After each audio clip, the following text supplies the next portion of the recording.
कोई आदेश नहीं और न कोई उपदेश, मात्र एक संदेश लेकर के वो हमारे बीच आए हैं।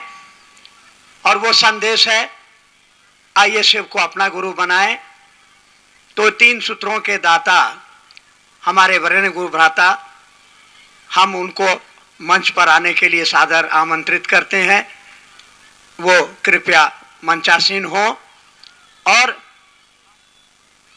गुरुओं के गुरु, आदि गुरु, जगत गुरु शिव की बात जो मात्र किताबों में ही बंद होकर रह गई थी, कैसे हम उनको अपना गुरु बनाएं और हमारा जीवन सार्थक हो, मनुष्य मात्र का कल्याण हो, मार्गदर्शन करने की कृपा करें, अपना आध्यात्मिक आशीर्वाद देने की कृपा करें। बंगलोर की इस पावन धरती पर मुझको पहली बार इस जीवन में आने का मौका मिला।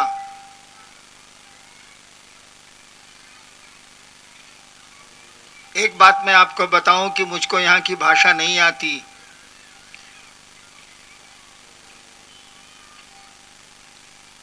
पैदा हो गया बिहार में तो वहाँ की भाषा सीख गया। जो जहाँ पलता बढ़ता है वहाँ की भाषा सीख जाता है।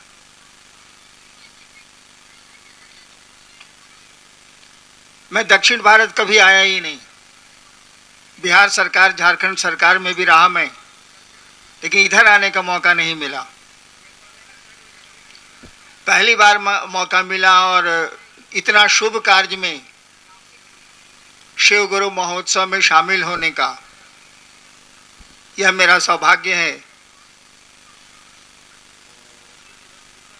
और ये जो कार्यक्रम हो रहा है, ये जो आयोजन चल रहा है,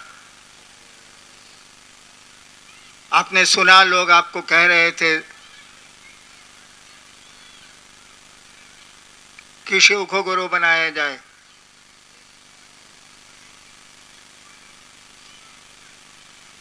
एक बात मैं आपको बताऊं,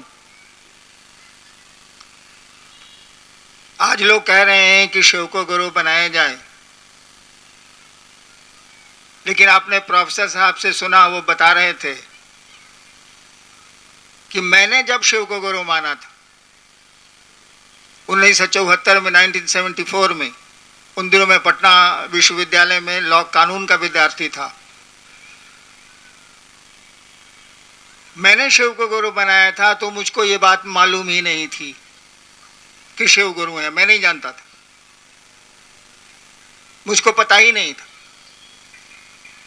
मैंने केवल सुन रखा था कि शिव को ईश्वर कहते हैं, महेश्वर कहते हैं, और भारत के आध्यात्म में शिव के लिए ईश्वर शब्द का प्रयोग हुआ है और ईश्वर के लिए शिव शब्द का प्रयोग हुआ है। इतना मैंने सुना था। फादर बिहार में क्लास 1 अफसर थे, उन्हीं से सुना था कि शिव को ईश्वर कहते हैं। भारत का आध्यात्म शिव को ईश्वर कहता है और ईश्वर को शिव कहता है। तो लंबे दूरी तक, लंबे अंतराल तक श्मशान की साधना के बाद अचानक मुझको लगा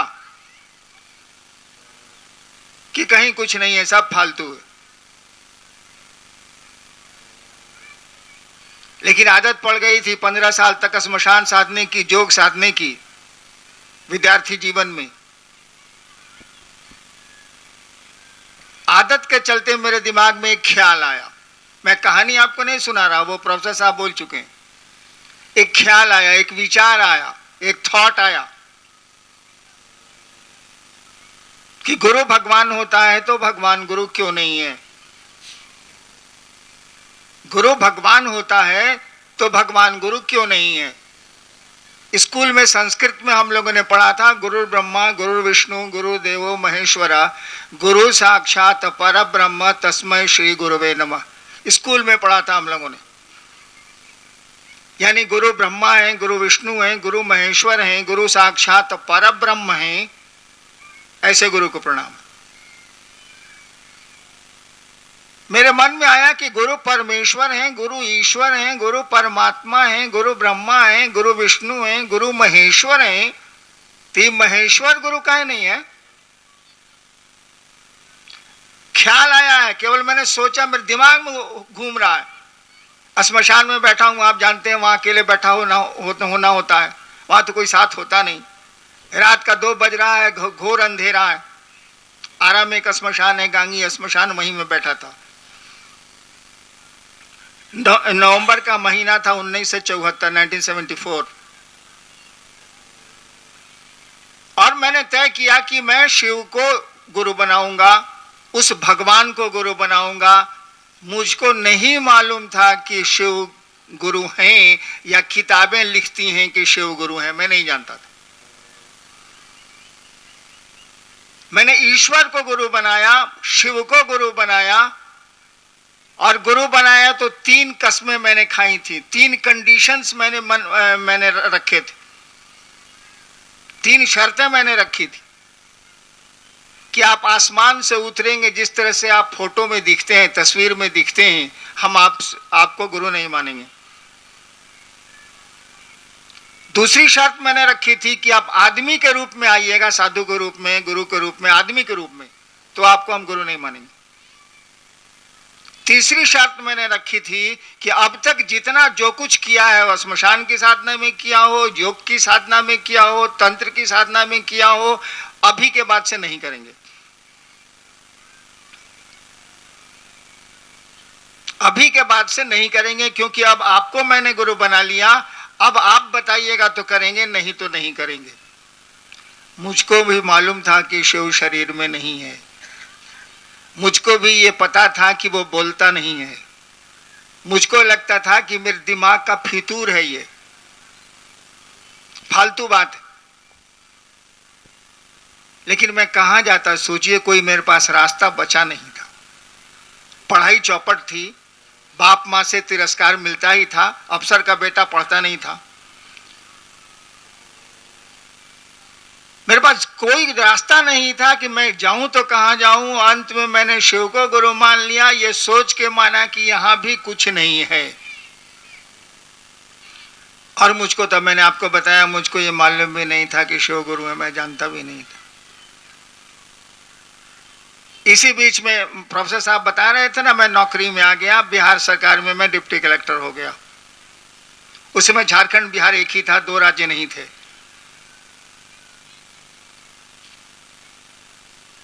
मैंने शिव को गुरु माना और अपनी पत्नी को छोड़ के किसी को मैंने नहीं कहा कि मैंने शिव को गुरु माना, क्योंकि मुझको लगता था यहां भी लफड़ा है, शिव शरीर में नहीं है तो लफड़ा ही लफड़ा है।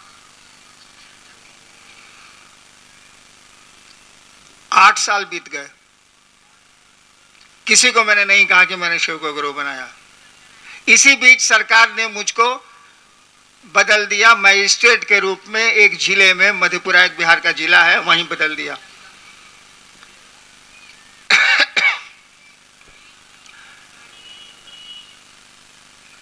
मेरा तबादला हो गया मधेपुरा। जब मैं सहरसा में था, मधेपुरा का बगल का जिला, जब मैं सहरसा में स्कूल में पढ़ता था, जिला स्कूल का मैं वहां विद्यार्थी था, स्कूल में पढ़ता था तो श्मशान जाता था। वो 62-63 की बात।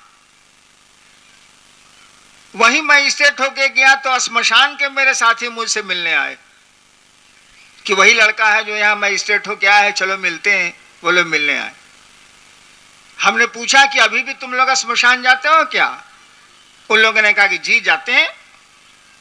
और पहली बार अपनी जिंदगी में मैंने अपनी पत्नी को छोड़ के दूसरे से कहा शिव को गुरु बनाइए। पहली बार 8 साल के बाद मैंने उन लोगों को कहा कि शिव को गुरु बनाइए, शिव गुरु हैं। उन लोगों ने कहा जानते हैं कि शिव गुरु हैं। पहले तो मुझको आश्चर्य हुआ कि मैंने तो किसी को कहा ही नहीं है कि शिव गुरु हैं, तो ये आदमी जानता कैसे है कि शिव गुरु हैं। मैंने कहा कि कैसे जानते हैं आप कि शिव गुरु हैं? उन लोगों ने कहा कि वहां की बोली में हकीम, किताब में लिखा है शिव गुरु हैं, स्क्रिप्चर्स में लिखा है भी। मैंने लाइब्रेरी से किताबें मंगवाई, किताबों को पढ़ा और तब मैंने जाना शिव को गुरु माने। हमको 8 साल बीत गया था, तब मैंने जाना कि लोग जानते हैं पहले से कि शिव गुरु हैं। हमने कहा कि जब जानते हैं कि शिव गुरु हैं, वो ईश्वर गुरु है, सबसे बड़ा गुरु है। श्लोक भी बोलते हैं, जगत गुरु नमस्तुभ्यम शिवाय शिवदाय च। शिव के बारे में कहा जाता है, जगत के गुरु तुमको प्रणाम है। तो मानते क्यों नहीं है? स्कूल है भैया, पढ़ते क्यों नहीं है? फीस भी नहीं लगती है, शिव गुरु होंगे तो कौन सी दक्षिणा देनी? और वहीं से ये बात शुरू हुई कि शिव को गुरु बनाया जाए। तो मैं कहानी आपको नहीं कह रहा था, मैं ये बात कह रहा था कि दुनिया में जिसने शुरू की ये बात कि शिव को गुरु बनाया जाए, उसने शिव को गुरु बनाया कैसे? कुछ नहीं किया मैंने, ना अगरबत्ती जलाई, ना फूल चढ़ाए, न मंत्र जपे, कुछ था ही नहीं तो करूंगा क्या? केवल मेरे मन में एक ख्याल आया कि भगवान गुरु भगवान होता है तो भगवान गुरु काहे नहीं है? शिव ईश्वर का नाम है, इसीलिए शिव गुरु है, बस। और इस ख्याल पर मैं खड़ा हो गया, छोड़ा नहीं। मेरे साथ लाचारी थी, मैं कहां जाता, सब जगह से घूम फिर के आया था। घर में भोजन मिल जाता था, यही बहुत था मेरे लिए, क्योंकि सभी हमसे चिढ़ते थे, कौन धंधा करता है, बचपन से श्मशान में रात भर रहता है, सभी चिढ़ते थे मुझसे। एक ख्याल, एक थॉट, एक विचार। बंगाल के एक कवि हुए हैं Rabindranath Thakur, you might be knowing, आप जानते होंगे, जिनको नोबेल प्राइज मिला था। उनकी एक पागल कविता है, उसमें वो लिखते हैं, आमी नटराजेर चेला। देखिए बंगला में है, रविन्द्रनाथ ठाकुर लिखते हैं, आमी नटराजेर चेला चित्ताकाशे देखची खेला बांधन खोलेर सीखची साधन महाकालेर त्रिशूल नाचे। मैं बंगला नहीं जानता, लेकिन ठाकुर साहब की कविता है, उसकी 4 पंक्तियां हैं ये। आमी नटराजेर चेला, मैं नटराज का शिष्य हूं। कहने का अर्थ हुआ कि यह विचार कि मैं शिव का शिष्य हूं, अगर आपके मन में घर कर जाए, अगर आपके मन में बैठ जाए कि मैं शिव का शिष्य हूं और इसको भूले नहीं आप, एक दिन शिव आपके गुरु हो जाएंगे और रिजल्ट्स बता देंगे, परिणाम बता देंगे कि वो गुरु हैं। शिष्य में गुरु परिणाम उतारते हैं। वो बोल रहे थे ना प्रोफेसर साहब कि पॉकेट मार गुरु होगा तो शिष्य को पॉकेट मार बनाएगा, संगीतज्ञ गुरु होगा तो शिष्य को संगीतज्ञ बनाएगा, शिव गुरु होंगे तो व्यक्ति को शिव बनाएंगे। शरीर तो शिव होगा नहीं, आदमी का शरीर तो शैतान होता नहीं, आदमी का शरीर तो शिव होता नहीं, कपड़े तो होते नहीं, पोशाक तो होती नहीं। मन न शिव होगा, मन न शैतान होता है, मन न साधु होगा, तो वह शिव आपके मन को शिव बनाएगा। यह गुरु का काम है। और ईश्वर के रूप में तो वो समभाव में कहा ही जाता है कि ईश्वर के रूप में वह परमात्मा मुर्गी भी है और खाने वाला भी है, डकैत भी है, लुटाने वाला भी है, रोगी भी है और डॉक्टर के रूप में उसकी चिकित्सा भी करता है। ईश्वर के रूप में तो उनका समभाव है, सम दृष्टि है। वो बाघ भी है, वो गाय भी है, बाघ बकरी को खा जाता है, दोनों है वो।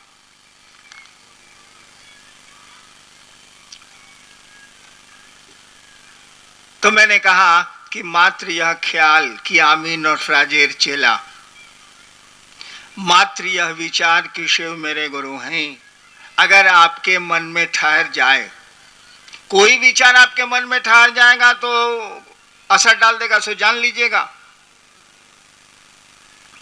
कोई विचार, दुश्मनी का विचार ठहर जाएगा तो दुश्मनी हो जाएगी, दोस्ती का विचार ठहर जाएगा तो दोस्ती हो जाएगी, बाप का पिता होने का विचार ठहर जाएगा तो कोई पिता होगा, पुत्र होने का विचार अगर मन में घर कर गया तो पुत्र भाव आ जाएगा। ठीक उसी तरह से शिष्य होने का भाव, विचार आ गया तो वो शिष्य हो जाएगा। विचार ही भाव बनते हैं और यह भाव ही विचार बनता है, प्रेम बनता है। तो यह विचार कि शिव मेरे गुरु हैं, इसको पालिए, इसको नरिश करिए, इसको आप अपने मन में पैदा करिए कि हे महादेव आप मेरे गुरु हैं। और इसी के लिए हम लोगों ने 3 काम कहा। तीन सूत्र जो लोग बोल गए ना अभी मंच पे, ये तीन सूत्र कुछ नहीं है। मैंने शिव को गुरु माना था, कोई सूत्र नहीं थे। क्या था? कुछ तो नहीं था, मुझको क्या पता था। मेरे मन में तो ख्याल आया था कि गुरु भगवान होता है तो भगवान गुरु क्यों नहीं है। मेरे मन में तो कोई सूत्र नहीं था, कोई नमः शिवाय नहीं था, कोई विधा नहीं थी, कोई तकनीक नहीं था, कुछ नहीं था। लेकिन ये सामान्य बात नहीं है कि एक विचार पर आप खड़े रह पाएं। यह सामान्य बात नहीं है कि इस विचार पर हम आप खड़े रहें कि शिव मेरे गुरु हैं। इसी के लिए हम लोगों ने कहा तीन काम हमको आपको करना चाहिए। क्या? जब भी मौका लगे वो रात को सोते समय बिस्तर पर चले जाइए, सो जाइए, बल्कि नींद नहीं आया उसके पहले शिव को याद करिए। मैं तो जानता था कि वो ईश्वर हैं, बाद में सुना मैंने कि किताबें कहती हैं कि वो गुरु भी हैं। तो सब कुछ है, ईश्वर है तो सब कुछ है, ईश्वर नहीं है तो कुछ भी नहीं है। वो सो जाइए, सोने के पहले याद करिए उस शिव को। तस्वीर अच्छी लगती है तो तस्वीर याद कर लीजिए, नहीं अच्छी लगती है तो शून्य में अपने मन को ले जाइए और सोचिए, थिंक ओवर, कम्युनिकेट करिए कि हे शिव, हे महादेव, आप मेरे गुरु हैं, मुझ पर दया कर दीजिए। गुरु मानिएगा तो दया न मांगिएगा भाई साहब। हे शिव, आप मेरे गुरु हैं, मुझ पर दया कर दीजिए। बोलने की भी जरूरत नहीं। बोलने से क्या होता है? इस माइक्रोफोन को मेरे सामने से हटा दीजिए, कोई मेरी आवाज नहीं सुनेगा। मैं तो बोलूंगा लेकिन आपके कान तक आवाज जाएगी नहीं। तो बोलने से नहीं कुछ होता, आवाज बहुत कम दूर जाती है। लेकिन मन की आवाज बड़ी तेज होती है, बड़ी दूर जाती है। आप मन से अभी कहीं भी जा सकते हैं, अमेरिका में भी हो सकते हैं, यहां भी हो सकते हैं, पल भर की देर नहीं लगेगी। तो मन ही मन ये संप्रेषण करिए, मन ही मन ये सोचिए कि हे शिव, आप मेरे गुरु हैं। गुरु तो हैं वो, उनको गुरु नहीं बनाना है, वो गुरु हैं। ईश्वर है तो गुरु कैसे नहीं है? क्या नहीं है? वो गुरु तो हैं वो, लेकिन आपको उनका शिष्य बनना है। आपको उनको अपना गुरु बनाना है। गुरु हैं वो। ये सोचिए कि हे शिव, आप मेरे गुरु हैं, मुझ पर दया कर दीजिए। दूसरा काम हम लोगों ने, लेकिन ये काम भी आप भूलिएगा। मैं तो अक्सर भूलता हूं, मैं भूल जाता हूं।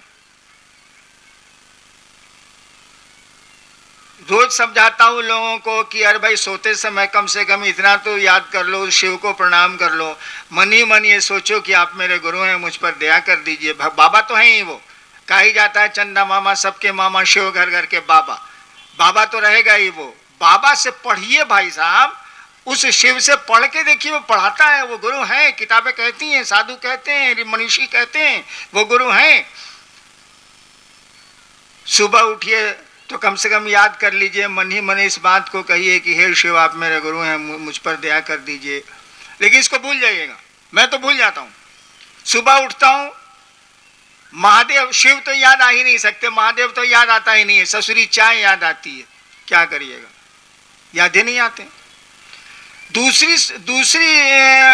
दूसरा हम लोगों ने सूत्र कहा, दूसरा काम कहा कि चर्चा करिए दूसरों से। शिव गुरु हैं, इसकी चर्चा करिए।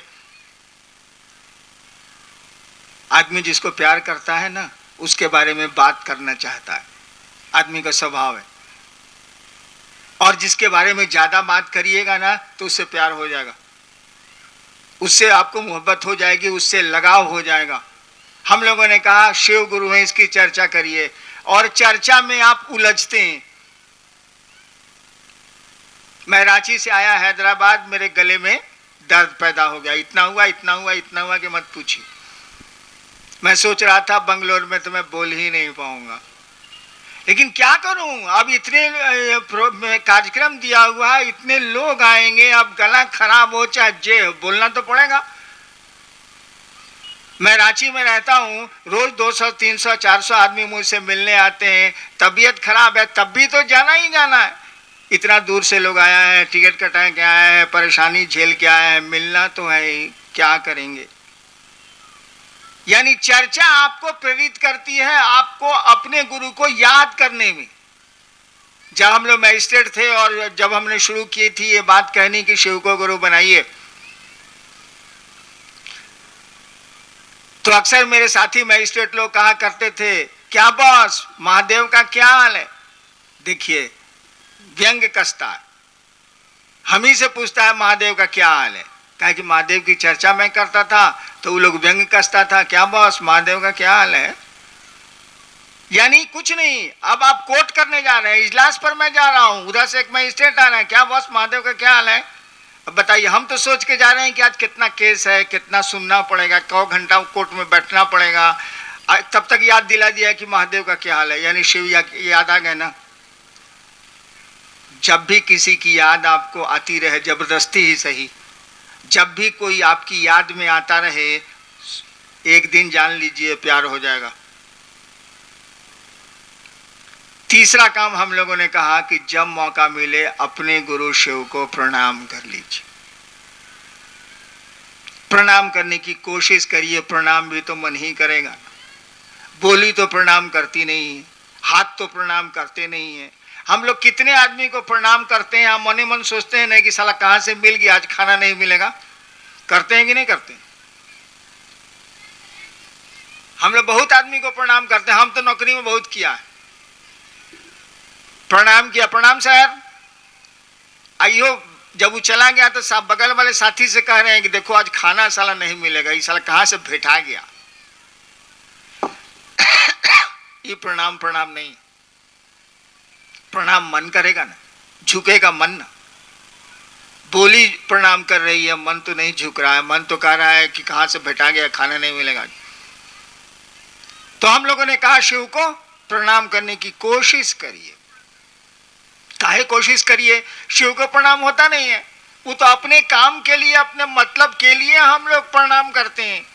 प्रणाम के लिए तो प्रणाम करते नहीं है, शिव के प्रति प्रेम हो, श्रद्धा हो, इसके लिए तो प्रणाम होता नहीं है। काम है, हमको मतलब है, तो प्रणाम तो करना ही पड़ेगा, क्या करेंगे, कोई उपाय है? हम लोगों ने कहा शिव को प्रणाम करने के लिए प्रणाम करने की कोशिश करिए, अपनी बात छिपा लीजिए, वो बात खुद ब खुद पूरी हो जाएगी। कहिए मत, प्रणाम पहले करिए। यही 3 काम हम लोग कहते हैं करने को, यही 3 सूत्र हैं। और हमने तो जब शिव को गुरु माना था तो ये सूत्र भी नहीं थे, मात्र ख्याल था। मेरा गला देखिए, हम गले के बारे में बोल दिए ना, अब बीमारी शुरू हो गई। गजब चीज है, बीमारी का नाम लीजिए, बीमारी शुरू।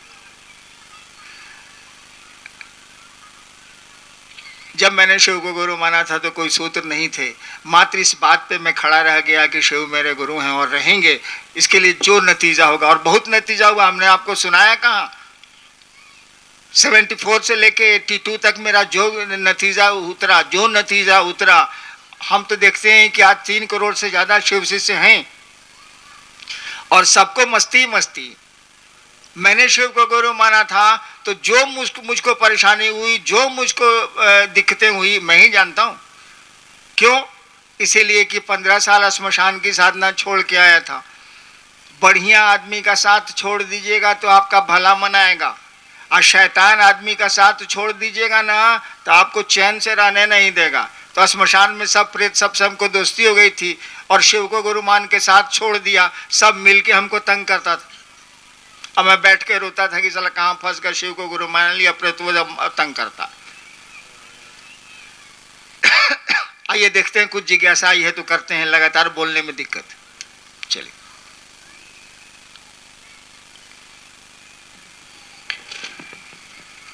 शिव गुरु की शिष्यता और जो पारंपरिक दीक्षा पद्धति है, दोनों में अंतर है। आपने लिखा है कि गुरु की दया ही दीक्षा है, जबकि पारंपरिक गुरु परंपरा में गुरु कान में मंत्र उंतर देते हैं।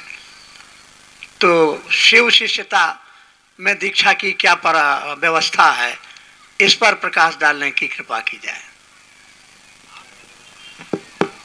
आपके ग्रंथों में भी दीक्षा शब्द की व्याख्या की गई है। हमारी किताबों में भी दीक्षा शब्द की व्याख्या की गई है, और लिखा गया है कि ऐसा ज्ञान, ऐसा दिया, ऐसा ज्ञान का दिया गुरु जलाते हैं जिससे शिष्य के पाप का क्षय होता है, इसको दीक्षा बोलते हैं। अंग्रेजी में बड़ा अच्छा है, हिंदी में तो समझने में थोड़ी दिक्कत होती है, अंग्रेजी में बहुत बढ़िया है। दीक्षा शब्द की अंग्रेजी होती है इनिशिएशन। दीक्षा शब्द की अंग्रेजी है इनिशिएशन। आप जानते हैं इनिशिएट, टू इनिशिएट का मानी होता है प्रारंभ करना, शुरू करना, टू इनिशिएट।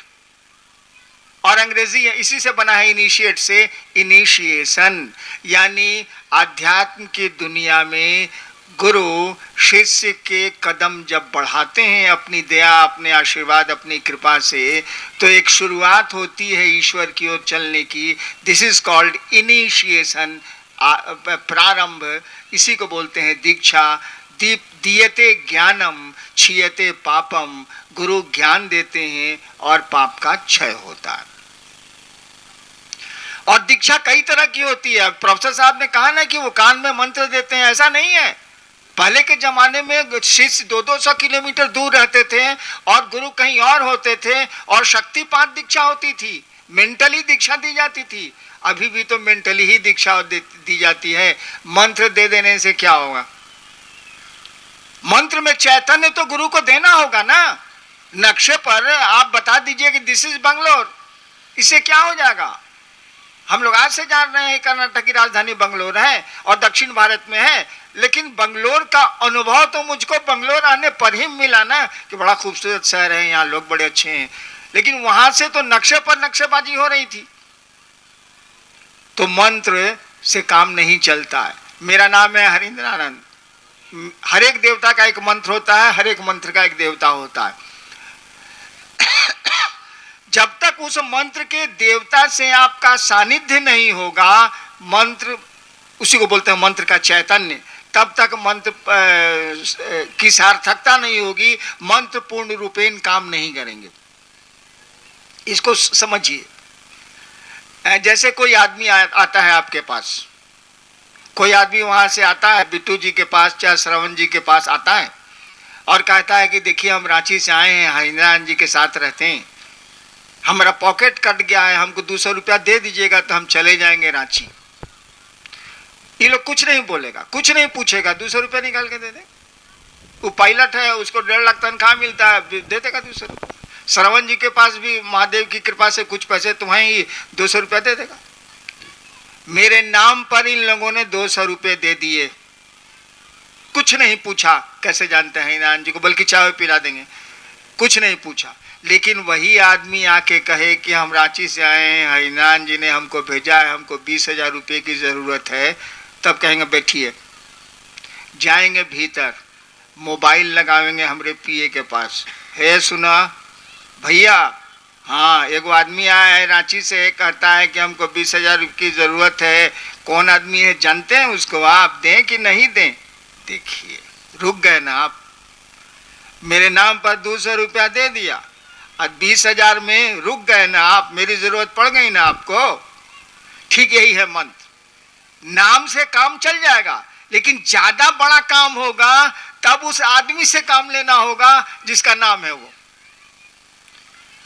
तो शिव शिष्यता में दीक्षा मात्र आपकी ये सोच है, मात्र आपका यह विचार है कि शिव मेरे गुरु हैं। इस सोच पर अगर खड़े हैं आप, तो उस शिव की, उस गुरु की ऊर्जा आप में प्रवेश करेगी और आपका धीरे धीरे उन्नयन होगा। You will get progress towards spiritualism. Next. ये गुरु भाई ने जानना चाहा है कि शिव को गुरु बनाने के लिए खान पान की वर्जना क्यों नहीं है। एक भाई ने पूछा है कि शिव को गुरु बनाने के लिए खान पान में रोक रुकावट काहे नहीं है? वर्जना शब्द का प्रयोग किया गया, रोक रुकावट काहे नहीं? स्कूल में नियम मास्टर साहब का चलेगा कि लड़का का चलेगा, इसका पहले फैसला कर लीजिए। हम लोग जिला में रहे हैं, मजिस्ट्रेट रहे हैं या अन्य पदों पर रहे हैं, एडीएम रहे हैं। जब जाते थे तो देखते थे कि स्कूल में 11 बजे बच्चे बाहर खेल रहे हैं, तो उस स्कूल के मास्टर को हम लोग सस्पेंड कर देते थे। मास्टर कहता था कि लइकवा सब अपने मने बाहर चला गया है, सर हम क्या करें, हम का मास्टर को चिके बैठाइए, पढ़ाइए सबको। यानी स्कूल में नियम मास्टर साहब का ना चलेगा, लड़का का चलेगा तो कबड्डी खिला देगा मास्टरों को, पढ़े पड़ेगा नहीं। ठीक उसी तरह से आप गुरु किसको बना रहे हैं? हमको। हम लोग किसको गुरु बनाने की बात कर रहे हैं? हम लोग तो गुरु नहीं है, हम लोग तो उपदेशक नहीं है, हम लोग तो स्वामी नहीं है। जो है सो शिव है, वो महादेव है। तो बताइए वह ईश्वर किसको रोकेगा, किसको परमिशन देगा? कि कौन उसका पराया है? जो बता दीजिए तो जरा। समुद्र में रहने वाले मछुआरे भी शिव के हैं, सब्जियों पर पलने वाले लोग भी शिव के हैं। मैंने देखा है जब बाढ़ आती है, इस इलाके में पता नहीं कम आती है, बिहार वगैरह में जब बाढ़ आती है तो गांव देहात के लोग, सरकार की सहायता देर से पहुंचती है, गांव देहात के लोग रेलवे लाइन पर परिवार को लेकर चले जाते हैं।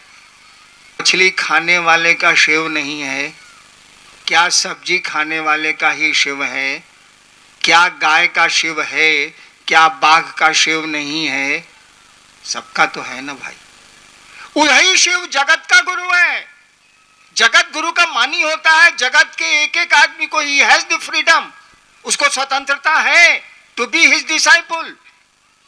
जगत के एक एक आदमी को यह स्वतंत्रता है कि वो शिव को अपना गुरु बनाए, क्योंकि शिव जगत गुरु है। आपकी किताबें कहती हैं जगत गुरु नमस्तुभ्यम, हे शिव गुरु तुमको, जगत गुरु तुमको प्रणाम है। तो जगत में तो सारे लोग रहते हैं ना भाई साहब, वो मछलियां खाते हों, समुद्री जानवरों पर अपना जीवन पालते हों या सब्जियां खाते हों, सबका है। शिव तो सब, शिव के तो सभी ठीक है, हमारा शिव नहीं है इसीलिए कि हमारी तो बीवी है, बच्चे हैं, पद है, प्रतिष्ठा है, गाड़ी है, घर है, मकान है, लेकिन शिव के तो हम जरूर हैं। हमारा शिव नहीं हो सकता है लेकिन शिव के तो हम जरूर हैं। अगर शिव के नहीं है तो हम है ही नहीं, कुछ हो ही नहीं सकता। वो ईश्वर है, पूरी सृष्टि उसी की है। तो जगत गुरु जब शिव होगा तो खान पान में क्या, कपड़े लत्ते और गरीबी अमीरी, जात पात धर्म, कहीं आप वर्जना नहीं लगा सकते, कहीं आप रोक नहीं लगा सकते। हम लोग जगत गुरु शिव की बात करते हैं, इसीलिए हम लोग तो कोई वर्जना लगा नहीं सकते, कोई कानून बना नहीं सकते, कोई नियम लागू कर नहीं सकते। सबको फ्रीडम है, everyone is free to accept lord Shiva as guru, सबको स्वतंत्रता। फिर कभी मौका लगा और जिंदा रहा मैं तो अनु बाबू तो बोल ही के गए हैं कि अब खुले मैदान में मुलाकात होगी, अब हॉल में नहीं मुलाकात होगी, ज़्यादा लोगों से बात होगी। हम लोग अब शिव गुरु महोत्सव करेंगे, जब भी करें जाड़े में करेंगे, मौसम ठीक रहेगा तभी करेंगे, और आप महादेव का काम करेंगे। इस भरोसा के साथ आप सबों को मैं अपना प्रणाम निवेदित करता हूँ। आप मेरा प्रणाम स्वीकार करिए।